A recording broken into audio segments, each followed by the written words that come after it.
This is for everyone 30 years and up. If you're under 30, keep scrolling. This is why dating is so tough when you're over 30.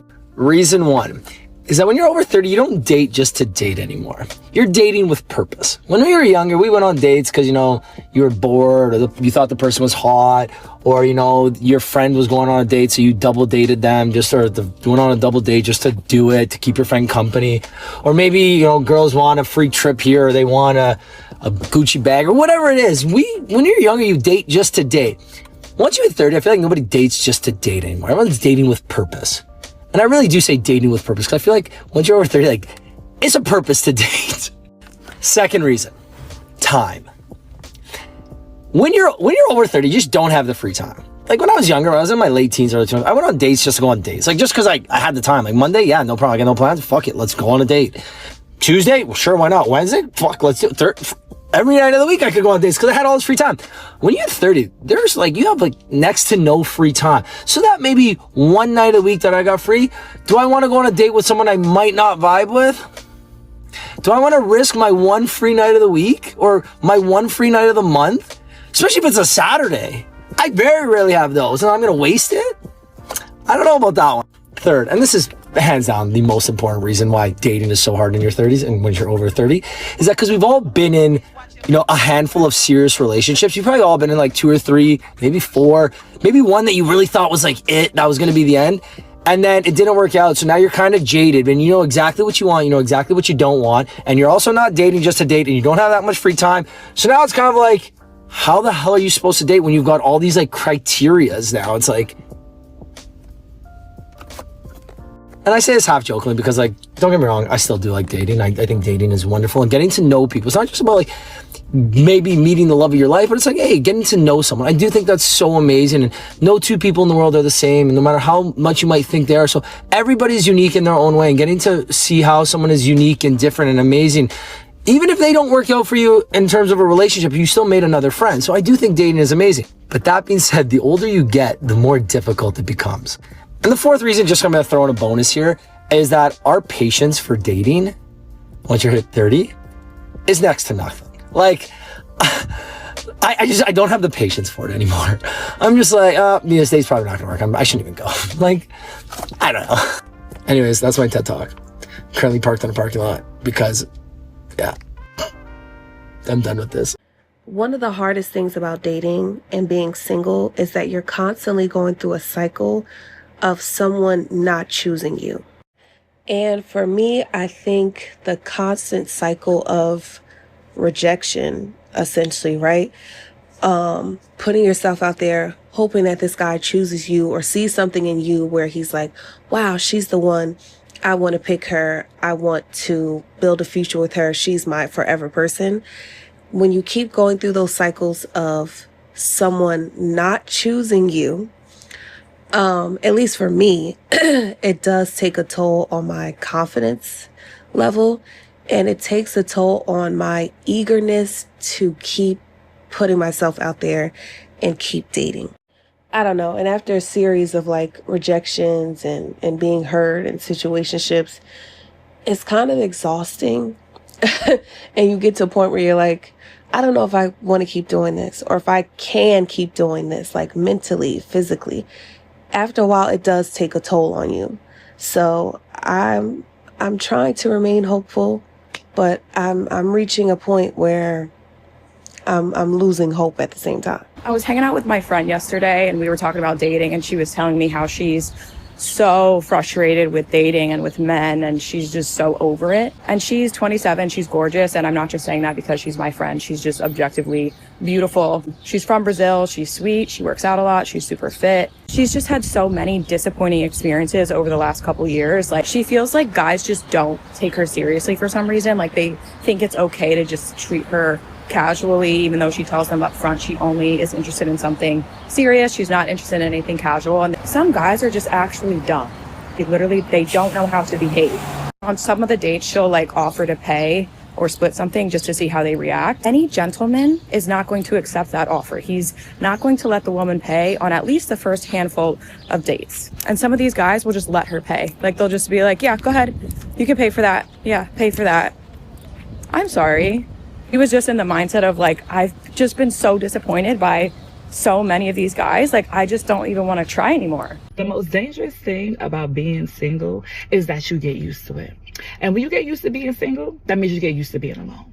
And when you get used to being alone, it is so hard for you to let somebody come in and disturb your peace, which means that anytime you try to date, you're self-sabotaging. You don't even realize you're self-sabotaging. You're just going about life, not understanding that you got to compromise because you used to everything being about you. You done made it here on your own this far. You didn't have nobody by your side. Everything's working fine for you. So why would you let somebody come in and disturb your little world? But what you got to understand is that we were put here to be with somebody, right? So you can't stay single too long, okay? Because being single is being selfish. You have to learn to get locked up in these relationships. Yeah, you know, you got to go to jail. You got to go to jail and get locked up in these relationships, okay? Because going through life, not compromising, not caring about nobody but yourself, acting like you don't need anybody, baby, we all get old one day. And when you're old and wishing you had someone by your side, you're going to remember, oh, I didn't know how to compromise. Now I have some random nurse wiping my butt when it could have been my partner. All I'm saying is that learn to get locked up in these relationships. You ain't got to be single forever. You don't. This is a very vulnerable video because I just got done having a mental breakdown. But to all of my single gals out there who like live on their own and like get all of their stuff for themselves on their own, I am proud of you because I am one of those people and it is so hard sometimes. Like, I feel so secure in being single and being on my own. And I really enjoy it, but the hardest factor of it is money. Like, it's so hard to feel so good being single, but wish so badly that you just had, like, a partner to be able to rely on a little bit as well. Like, you guys could both rely on each other when it comes to finances and stuff like that, like rent, groceries, just anything. Like, it's honestly so hard sometimes seeing my friends who are pretty much all in long-term relationships and living with their significant others. And meanwhile, I just made a spreadsheet of like the things that my money goes towards, because I'm looking for a new apartment, and apartments are so expensive right now, especially just to live alone. Like, why do some places want you to like cough up over $2,000 for like a 300 square foot apartment that's like a studio apartment? It's absolutely ridiculous. Like, I should be able to support myself on my income and be able to afford my rent, but I can't because all of you crappy landlords out there want to charge literally an arm and a leg for me to be able to have a roof over my head. Anyways, the point of this video is just saying, for all of you girlies out there taking care of yourselves, I see you, because it is not easy to do. And I don't know, any girls who are out there being able to do that and like being able to pay their rent and also occasionally do things that they enjoy or maybe treat themselves to something every now and then, how are you doing it? How are you doing it? Because I think I might be at my breaking point.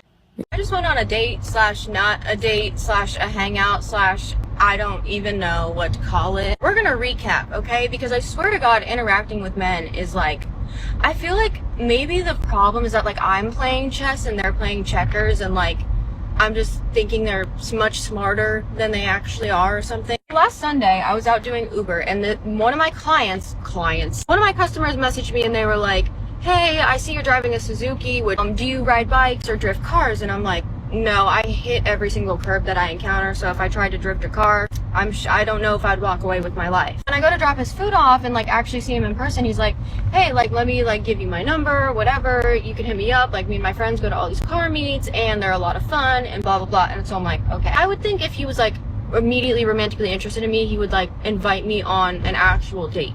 like with a time and like, you know what I'm saying? But I will say with men, like you can never really be sure, so I think it's safer to assume that it was like more of a romantic interest. He FaceTimes me the next day and I'm asking him about his job and he lies to me. He says he's an OF/P Hub he manages subscriptions for them. Now listen, I'm looking for a job. I was like, that sounds like a dope ass job. Can you get me hired? And I found out that he was like just lying about it, but he sells health insurance and he makes a shit ton of money doing it. I said, okay, sir, please ask your boss, are you hiring? Like, he's like, I'll help you study, I'll help you get your certification, whatever, sounds great. Still not a thing that I would automatically assume that he is romantically interested in me. You know what I'm saying? Like, I don't really think that if you're inviting a girl to come hang out with you and your friends at a car meet, or you're like, oh, hey, I'll ask my boss if we're hiring, that means that, like, he wants to get it in, you know? The day after that first FaceTime call, I had a call from my mom and she offered for me to come live with her in a different state. And I was like, you know what? I'm actually gonna take this. I'm sick of being here. I don't have a job. Like, I'm just gonna go.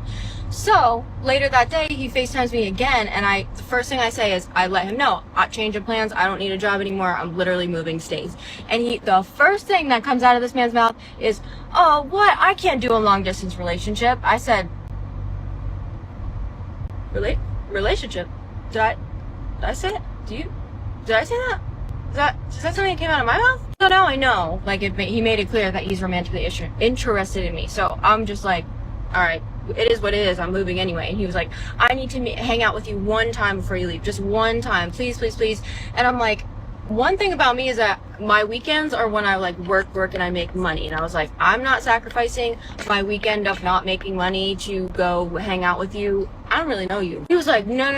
I'm going to pay you. And I was like, he goes, how much do you make on the weekends? Like a weekend day. And I was like, I mean, between $150 to $200. He was like, absolutely, I'm gonna pay you. And like, we're gonna go watch a movie together. One thing about me is that, like, if somebody offers me something like money like that, I immediately am like, no.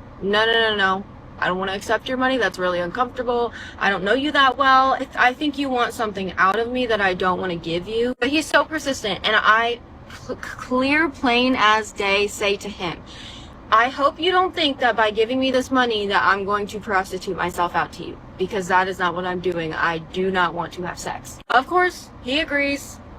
Today rolls around, and I thought we were going to go to a movie at like 1 o'clock, okay? So I meet him at his house, and he's like, no, we're going to go to a movie at 9 p.m. I'm like, 9 p.m.? Like, it's a little dark. Like, why is it so late? Don't do that to me. Get him to agree to a 7 p.m. movie. Of course, I'm at his house until the movie starts, so we're just sitting there talking. And I kid you not, like, I don't even know, maybe like 30 minutes into our conversation, he brings up sex. And, like, keeps going at it, and keeps going at it, and keeps going at it. And I'm like, I don't know if you're bringing this up because you think that you're, like, buttering me up or whatever, because he's asking me sexual questions. I stop him at one point and I'm like, you're scaring me. You're actually kind of scaring me right now. And he's like, why? Why are you scared? And I'm like, why are you asking so many sexual questions? Like, we're not doing anything. He's like, no, I know. Like, blah, blah, blah, blah. So change the subject. Sex comes back up again. I'm not the one bringing it up in the first place, nor the second place, or the third, or the fifth, or the sixth. Anyway, so again, I kind of like say something about like, you're bringing this up again. Why are we talking about this again? And then he tries to make a move on me, and I'm like, no. No. And like in the moment, he wasn't being like weird or mean or anything about it. He just was like laughing it off. But whatever. We go see the movie. That's cool or whatever. He paid for everything at the movie. I felt guilty. I wasn't even expecting him to pay for food, but whatever. Like, genuinely, do not get me wrong here. I think this guy is actually really cool. If I were to be staying in the state, like, I might actually consider spending more time with him. Maybe not after this whole debacle, but like, I liked him enough. I just had like not trying to get into a relationship less than a month before I move out of the state, you know what I'm saying? So the movie ends and we get back in his car. He's like bringing me back to his house, and like he's making comments here and there about like, oh, you don't even want to stay like 30 more minutes with me. And I'm like, I want to go home. I want to go. Sue me but I want to go home. I actually wanted to go to an earlier movie so that I could get home even earlier than this. And then he makes a comment about, I haven't gotten a single thank you. And now listen, should I have said thank you in the moment as everything was happening? Probably. I just feel like I don't know, I feel uncomfortable doing that, so I always wait until, you know, we're departing to be like, thank you so much for the day, like, thank you for buying this, thank you for buying that, whatever. So I don't know what the right way to approach that is, but like, I was definitely going to thank him because I'm genuinely grateful. Like, thank you. He made another comment about me like using him or something, and he kind of like kept laughing off all these comments. Like, he would make it and then just like, I don't know. I just could tell he felt taken advantage of or used about me not giving him sex. Okay, I could not have been clearer, okay? Oh, and here is actually one of the things that he said when we were like walking out of the movie theaters about something about dicking me down, and I was like, is that literally a threat to my life? And he's like, what are you talking about, a threat to your life? I'm like, that's a threat to my life. Like, don't even play about that right now. And you know what? I have a really hard time when somebody tells me that they want to be my friend, even though they're like totally at the end of the day just wanting me for sex or a romantic relationship. I will give him so much credit for him being like, I don't want to be your friend. Like, I'm not here to be your friend. So I was like, well, what do you want to do? I'm literally moving. And he's just like, well, I guess I'm never going to see you again. And he seemed like annoyed, but also, no, he definitely seemed annoyed. Like, he definitely seemed annoyed walking away. Bro, I literally told you, I don't really even know you. Like, had we, I don't know, hung out maybe a few more times, that could have changed. But like, I did not ask for your money. I actually said no when you offered. I told you I wasn't going to do it for you. Like, I warned you of all these things. You are not going to sit here and try and say that I used you. No. If you ask a woman out on a date and she explicitly tells you that she's not going to put out for you, and then you proceed to spend all this money and then get mad that she didn't put out for you, like, what do you want her to do? Like, what do you want her to do? You know what I'm saying? You finally give someone a chance despite not trusting men and basically keeping to yourself to avoid any type of drama or bad ones, and, you know, trying to choose better. And you meet someone and you start seeing each other, and actually he's showing really good signs, really good flags, green flags, I should say. And then out of nowhere, he's just like spiraling and anxious, and you're like, I've kind of seen this before. Like, I'm getting some red flags here. And the crazy part is you talk to your therapist because you're like getting the feeling that you might be self-sabotaging a little bit, and, you know, should I just give him a chance? Like, and she's actually like, yeah, like, it actually sounds like he is doing the right things. Like, he's showing up, he's being honest with you, whatever. Or so I thought. And his reasoning for basically lying to me and saying I was the only one that he was seeing was because before our first date, he didn't think that I was a real person. He thought I was fake. So he made up this image in his head of me, someone that wouldn't like him, someone that wasn't really anything but a pretty person, if I was even real. And then he found out that that actually wasn't true, and that he really liked me and said, well, you know, I don't deserve you, which I clocked in my head was like, well, that's a little bit of a red flag, because why are you saying that? But my therapist was like, no, you're just overthinking. Like, he's saying that you're really the whole package and he wasn't expecting that. And then you find out that the reason that he's been acting weird is because he was seeing someone else, and which you clocked, because he starts acting weird, starts canceling plans. And I was like, oh, like, if you're not interested or you're seeing someone else, just fucking say that. Like, you don't need to, like, I know what men do, right? Like, I'm not new at this. And then he's like, okay, yeah, there's someone else. Okay. All right. So why would you do that? And he's like, well, you can't blame me. I thought you were fake. Okay, but then you knew that I wasn't, and you continue to lie to me. Like, this is why I hate when people are like, well, you just need to choose better.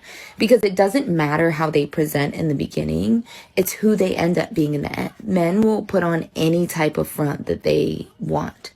They can say all the right things, do all the right things, put in all the effort, tell you that they want all the same things that you do. You know, you share most of the same values, and they could still be lying to you. So it's not really about choosing better. It's that there's not enough good men to choose from. Men aren't approaching women anymore. Not because they're mama's boys, not because they're man-child or scared or whatever it is you call them these days. You know why? Because one wrong word and they're labeled creeps. One compliment and it's harassment. One traditional gestures and they're called sexists. So they've learned to leave you alone. Then you wonder why chivalry is dead, why dating apps are the only option. Congratulations, women. We've played ourselves. There is truly nothing that hurts worse than getting played by a man you didn't even want in the first place. Like, now I'm sitting here looking like Boo Boo the Fool because I gave you a chance. And this is your sign to never lower your standards, because if you're going to get played, be played by a 10, not by a 5, please. So your boyfriend's friends cheat, but your boyfriend doesn't. Okay. Yeah, sure. You know, and I go to the gym with my friends, but then I just sit in the car for moral support. You know, look, I'm not saying he's guilty by association. Okay, we're all individuals at the end of the day. But if 5 of his boys out of 5 are out here treating relationships like side quests, you really think your man is the team pastor? You know, look, there's exceptions, all right? There are people who are able to associate with people without reflecting their behavior. But, you know, the Bible says bad company corrupts good character, all right? Birds of a feather cheat together. I'm just saying, if he keeps going out with dudes who call women females and refer to cheating as a normal part of manhood, you might want to stop defending him and start connecting some dots. Yeah, maybe just be a little vigilant. Dating is really hard. It's really hard to get your hopes up about somebody and then have it not work out. I'm not crying over a man. I'm kind of am, but I also haven't eaten, so I'm emotional. But this is just going to be a really vulnerable post, I guess. I'm trying really hard to put myself out there. I am putting myself out there. But I feel like I don't find a lot of people that I'm interested in, or that I'm attracted to, or that there's that connection in a multitude of ways. And so when you finally do find somebody like that and it doesn't work, I don't want to say I'm gutted. That's too strong. I'm actually okay. Despite this, I'm actually okay. But it is disappointing because you get excited. Then you have to rally and you have to put yourself back out there. And Merlin series trying to make me feel better. I don't know what I'm saying. I'm bummed and dating gets me down sometimes. And I'm trying to practice what I preach and do everything the right way and meet people in person or on apps. I don't care. I'm not going to discriminate at this point, even though I think the apps suck. But I just really want my person. I'm really tired of being alone. And it's, people will say, like, you will find it when you least expect it. But, like, how are you going to find something if you're not looking, if you're not putting it out there? So I am putting it out there. I'm going through the motions. I'm doing the work. And I just have to remember that I'm not in control and I can only do what I can do. But that really sucks. And I feel like I constantly oscillate between seeing, happy single women on here who are going, pick your partner wisely and just wait and just stay single and everything's fine. And I get that and I believe that. But I think about how happy I've been in my partnerships when I've had them and when they were good. And I miss that feeling so badly. And I don't want to date from a point of desperation because it's not that. And I'm not going to pick somebody just to have somebody.